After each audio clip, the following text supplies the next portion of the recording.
Hello student, हमने आपको इससे पहले वाले वीडियो में 3 क्वेश्चन कराए थे। उस 3 क्वेश्चन में आपको शून्यांकों और गुणांकों के बीच के संबंध के बारे में बताए थे। इस वीडियो में जो क्वेश्चन है इसमें हम शून्यांकों और गुणांकों के बीच का संबंध बताएंगे त्रिघातीय बहुपद में। और इसमें दिया हुआ है त्रिघातीय बहुपद है तो 3 शून्यक है, इसमें 3 शून्यक भी दिया हुआ है और आपको साबित करना है कि ये जो दिया गया 3 है, 3 मान दिया हुआ है, 1 मान 2 मान 3 मान दिया हुआ है, ये इसका शून्यक है या नहीं। इसको साबित करने के बाद आपको ये साबित करना है कि जो ये 3 गो शून्यक दिया है इसके बीच शून्यांकों और गुणांकों का संबंध बताइए। तो चलिए क्वेश्चन पढ़ते हैं। क्वेश्चन क्या करा है, जांच कीजिए कि त्रिघातीय बहुपद मतलब समझ गए होंगे, इसका बड़ा घात 3 ही होगा। px बराबर 3x मतलब x की power 3 minus 5x² minus 11x minus 3 के शून्यक दे दिया है। कितना है, 3 है, माइनस 1 है और माइनस 1/3 है। इसके पश्चात मतलब क्या, इसके बाद शून्यकों तथा गुणांकों के बीच के संबंध की सत्यता की जांच करें। पहले तो हमें देखना है कि ये जो 3 दिया हुआ है इसका शून्यक है या नहीं, इसको हमें पहले साबित करना है। इसे साबित करने के लिए क्या करेंगे, जो ये 3 है, माइनस 1 है, माइनस 1/3 है, इसको बारी बारी से इसमें मान रखेंगे। इसको मान रखने पर अगर जो ये पूरा का 0 आ जाए, मतलब ये मान रखने के बाद जोड़ घटाव जो भी हो, इसके बाद जो रिजल्ट आए वो 0 ही आए तो हम कहेंगे कि ये शून्यक है। अगर जो 0 नहीं आया तो हम कहेंगे कि शून्यक नहीं है। तो चलिए क्वेश्चन सॉल्व करते हैं।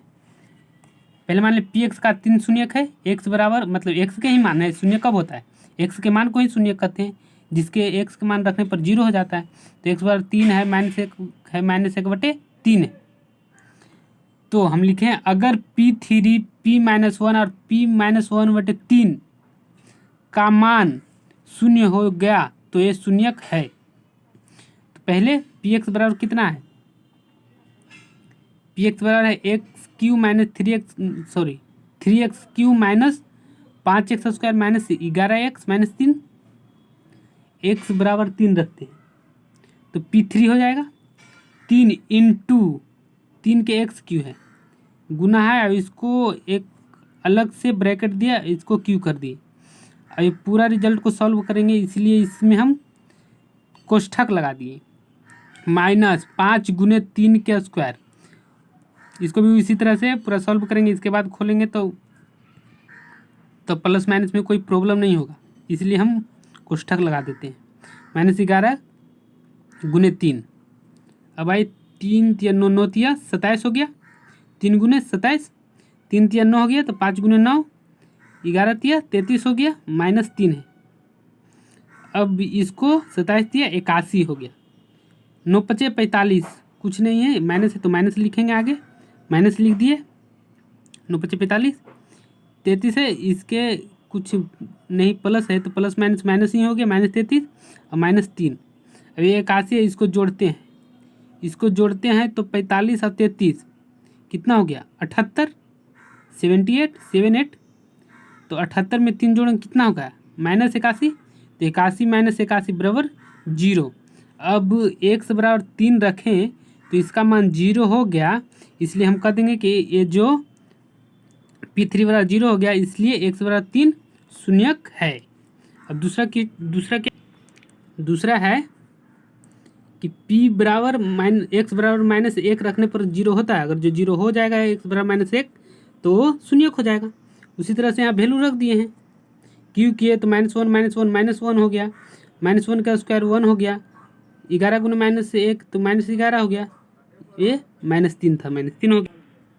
अब इसको सॉल्व करते हैं, 3 गुने -1 तो -3, 5 गुने 1 5, प्लस गुने -5, प्लस माइनस गुने माइनस प्लस हो गया 11, -3 है तो -3 का -3 लिख दिए। अब ये प्लस वाला है, माइनस वाला माइनस वाला माइनस वाला जोड़े, 5 और 3 8, 8 3 11, 11 माइनस 11 बराबर 0। तो इसलिए p माइनस 1 बराबर 0 हो गया, इसलिए x बराबर -1 शून्यक है। अब ये शून्यक है।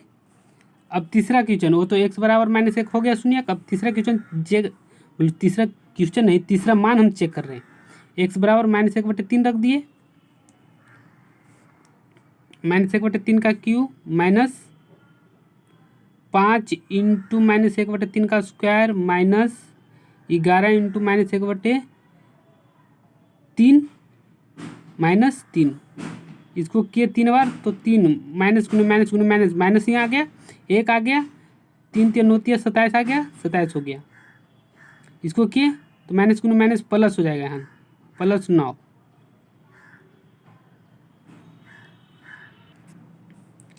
यहाँ +9 हो गया, यहाँ हो गया -1 गुने 11 गुने -1/3 -3। अगले में माइनस, इसमें माइनस नहीं प्लस है, तो 5 गुने 1 5/9 माइनस 11 गुने -1/3, तो -11/3 हो गया। फिर माइनस से आगे तो -3 है, तो -3 यहाँ उतर गया।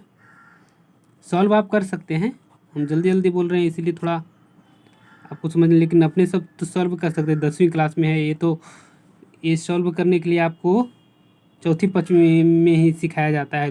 कोष्ठक वाले सरल करने के लिए ये सब चौथी पाँचवीं या छठी में ही सिखा दिया जाता है। तो माइनस ये क्या है, 1/9, ये प्लस गुने माइनस, तो -5/9, ये माइनस गुने माइनस प्लस 11/3 -3 है। अब इसको एलसीएम लेंगे तो 9 ही होगा, तो -5 -1 तो -6/9 प्लस 11/3 -3। अब इसको एलसीएम लिए तो 9 हो गया, इसमें भागा दिए तो 9 से 1 में तो 1 आ गया, 1 से गुना किए इसमें तो -6 ही हो गया। फिर इसमें इससे भागा दिए तो 3 आ गया, 11 3 33 प्लस 33 हो गया, -3 हो गया। अब इसको माइनस में, ये प्लस में तो ये घटेगा, तो ये 27 हो गया बटे 9 -3। इसको काटे तो 3 3 बराबर 0 हो गया। अब ये 0 हो गया तो x बराबर, यहाँ देखिए p - 1/3 बराबर 0, इसलिए x बराबर -1/3 शून्यक है। ये साबित हो गया। मतलब कोई मान दिया हुआ रहे और कहेगा कि बताइए कि ये मान जो x का है दिया हुआ वो बहुपद का शून्यक है या नहीं, तो उस मान को उस बहुपद में रखिएगा। अगर जो 0 आ गया तो शून्यक होगा, अगर जो नहीं आया तो शून्यक नहीं होगा। अब दूसरी स्टेप है, इसका दूसरा क्या है, बोला कि शून्यांकों और गुणा, अगर जो है तो शून्यांकों और गुणांकों के बीच का संबंध बता दीजिए। तो है तो अब गुणांकों और शून्यांकों के बीच का संबंध बताएंगे। अतः 3x³ - 5x² - 11x - 3 के शून्यक 3 - 1 और -1/3 है। इसको व्यापक रूप में कैसे लिखते हैं? व्यापक रूप में हम बताए हैं पिछले वीडियो में कि ax³ + bx² + cx + d होता है। इसलिए a बराबर कितना हो गया 3, b बराबर कितना -5, c बराबर कितना -11, d बराबर कितना -3। ये यहाँ लिखा हुआ है, a बराबर 3, b बराबर -5, c बराबर -11, d बराबर -3। अब 0 रखने पर वो शून्यक हो गया, तो अल्फा बराबर 3, बीटा बराबर -1, 0 नहीं, मतलब मान रखने पर वो बहुपद 0 हो रहा है, तो इसलिए ये सभी क्या हो गए, ये सभी शून्यक हो गए। तो जब शून्यक हो गए तो अल्फा बराबर 3 हो गया, बीटा बराबर -1 हो गया, गामा बराबर -1/3। तो alpha plus beta plus gamma बराबर -b/a होता है। Alpha beta plus beta gamma plus gamma alpha बराबर c/a होता है। अल्फा बीटा गामा बराबर -d/a होता है। देखिए अल्फा बीटा है तो अल्फा प्लस माइनस में 1 प्लस -1/3, ए था गामा, ए था बीटा, ए था अल्फा। इसलिए 3 प्लस गुने -1 प्लस गुने -1/3। इसमें तो कोई प्रॉब्लम नहीं है, इसको तो सॉल्व करेंगे तो 3 में से 1 गया तो 2 आ गया, -1/3।